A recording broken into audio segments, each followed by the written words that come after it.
on how to reopen Instagram photos already viewed. So let's get started. So if you want to reopen Instagram photos which are already viewed, that means if you just view that photo once in the chat, it will be disappeared after that. So if you want to view that photo again, what you have to do is just simply follow some steps that I'll show you. So just open up your Instagram application. After opening up your Instagram application, now in the top right corner of your screen, you can find a message icon. Just tap on it. And after tapping on it, now here you can see a person has sent me a one-time photo. So if I'll just tap on it and try to view it, I can only view it once because you will know that's a one-time photo because you have a small view photo icon in the bottom left corner of your screen. So now if you just want to view that photo again, what you have to do is just tap on it, and after tapping on it, now just tap and hold on to that photo and then take a screenshot of it.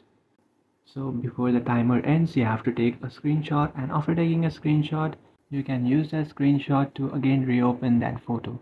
So that's it guys, this is how to reopen Instagram photos already viewed. If you find this video helpful, don't forget to like and subscribe to our channel. If you have any doubts, feel free to comment below. Thanks for watching.